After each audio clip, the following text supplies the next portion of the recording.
Olá, irmãos, graça e paz. Estamos de volta.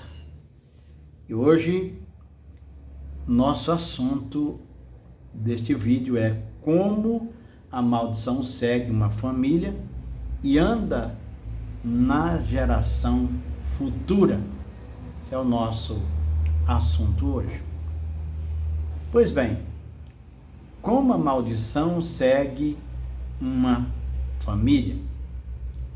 Vou dar aqui uma sequência de fatos que creio nos ajudará a entender como isso acontece. Eu sei que é um assunto que muitos não acreditam, diz que não tem base bíblica, mas é aquilo que eu já venho mostrando nessa série bastante tempo. Primeiro, por meio de aliança familiar. Essa é a primeira forma de que elas andam. E quando os nossos pais têm um tipo de crença ou fé, eles colocam a família todas nesse caminho e ensina doutrinariamente a família de acordo com aquela crença que eles têm.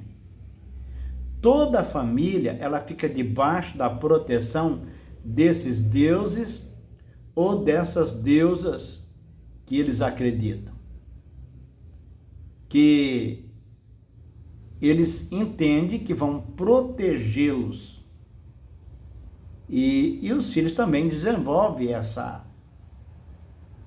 crença e elas vão passando de geração para geração, futuras que passam a seguir esses ensinamentos, que passam para outras, que isso vai se tornando a tradição, como nós conhecemos.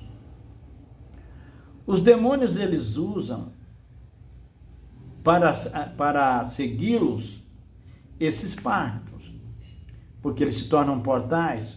Quando nos convertemos a Cristo, é necessário renunciar a essas alianças, desfazer toda a ligação que lembra essas crenças. Esses pactos que foram feitos, eles precisam ser renunciados e desfeito em nome de Jesus. Existem documentos que muita gente desconhece. Por volta do ano 200, tem escritos que mostram que a igreja daquele tempo fazia esse tipo de tratamento espiritual, que levava o convertido a renunciar pactos que eram constituídos porque acreditava-se que agora ele pertencia a Cristo e era preciso romper com todas as ligações do passado. Essa era a crença.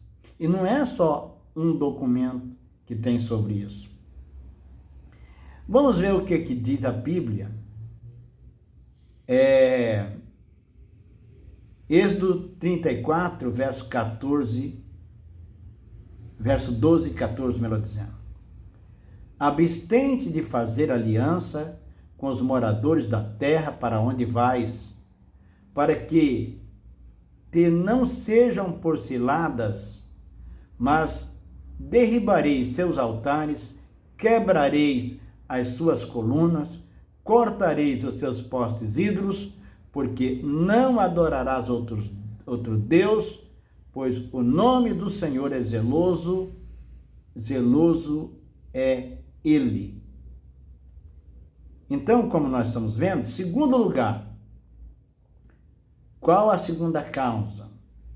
A segunda causa é porque, como cristão, nunca deixaram as práticas dos mesmos pecados que seus pais praticaram.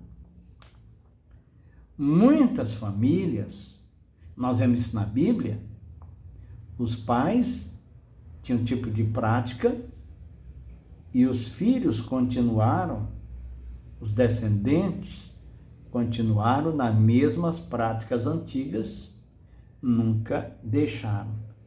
Jeremias 9 diz assim: antes andaram na dureza do seu coração e seguiram os Baalins, como lhes ensinaram seus pais. Então virou uma tradição. Mesmo sendo o povo de Deus, continuava com essas práticas da idolatria e algumas práticas que eram ligadas à feitiçaria. Em Jeremias 44, verso 17, diz assim: antes certamente toda a palavra que saiu da nossa boca, isto é, queimaremos a rainha do céu e lhes ofereceremos libações como nossos pais, nossos reis, nossos príncipes, temos feito na cidade de Judá e nas ruas de Jerusalém. Tínhamos fartura de pão, prosperávamos e não víamos mal algum. Olha que coisa interessante. Eles acreditavam que estavam sendo abençoados. Quando nos convertemos, meus queridos, os demônios não vão embora para sempre. Eles estão aí. Eles continuam a nos observar à distância. Esta é a verdade. Eles não podem entrar se não houver uma porta aberta. Por isso, é importante que a gente tenha essa consciência. Por isso é que a Bíblia diz: não deis lugar ao diabo, como está em Efésios 4:27, porque se der lugar ele entra. E é importante entender que a tentação, como nós vemos em 1 Coríntios 10:13, que os demônios, que a tentação, ela é terrena. Que os demônios fazem com a tentação é jogar a isca para nos atrair, pois nós somos tentados pela própria cobiça, como diz Tiago 1 e verso 14. Somos atraídos e seduzidos pelas iscas quando nós deixamos de vigiar e caímos na armadilha do diabo. E nós abrimos então a porta para que os demônios venham e andem na família, e vai passando. E eles têm agora a oportunidade de continuar. O que nós vemos aqui em 1 Pedro 5:8, sede sóbrio e vigilante, o diabo, vosso adversário, anda em derredor como leão, rugindo, procurando a quem possa tragar. A pergunta é: o inimigo pode devorar realmente o cristão? Porque se não pode, então esse texto seria desnecessário. O diabo seria um ser muito burro, que apesar de saber que é impossível atingir o cristão, ele está insistindo ainda. Não faz sentido. Veja que é interessante observar algumas coisas. Por exemplo, eu vejo às vezes os pregadores usar Números 23, verso 20, para dizer que o crente é abençoado e nada pode amaldiçoá-lo. Será que isso é verdade? Nós vamos então ao texto. É o 23, verso 30. Eis que para abençoar recebi ordem, ele abençoou, não posso revogar. E aqui então se pega aqui, tá vendo? Ó, não tem como revogar a bênção. É isso que a gente vê. A razão por que Israel não podia ser amaldiçoado está no verso 21. Veja o verso 21. Não viu iniquidade em Jacó, nem contemplou desventura em Israel. O Senhor seu Deus está com ele. No meio deles se ouve aclamações ao seu rei. Então, a razão é bem clara. Não havia porta aberta. Agora, pega-se o texto, apenas esse, e diz que não tem jeito de que o crente ser atingido por maldição. Quando Balaão viu que era impossível amaldiçoar Israel, pois não havia iniquidade, como o próprio texto diz, o que ele fez? Ensinou os israelitas a comer dos sacrifícios dos deuses e se prostituir com as midianitas, com aquele povo lá. E aí o que aconteceu?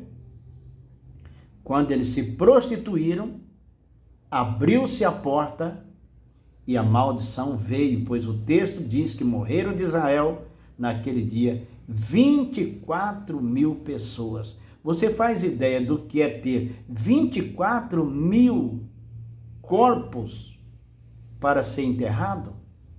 Faz sentido para você isso? Quando aquela cena aconteceu, quantos pais estavam mortos?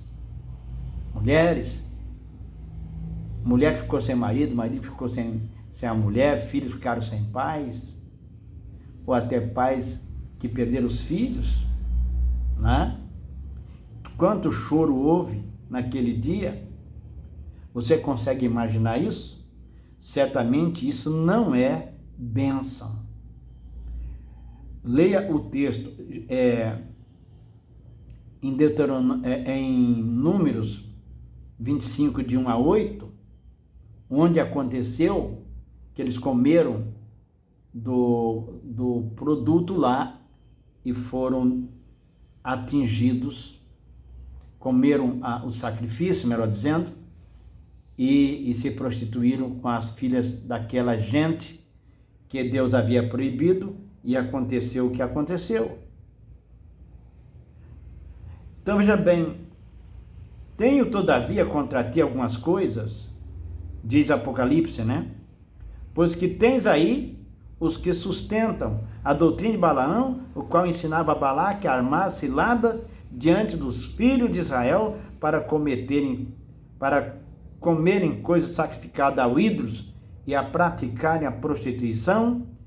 E continua aqui o texto mais adiante, né?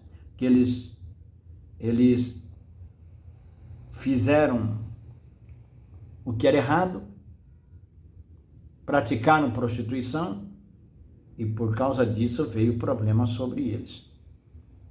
24.000 pessoas mortas.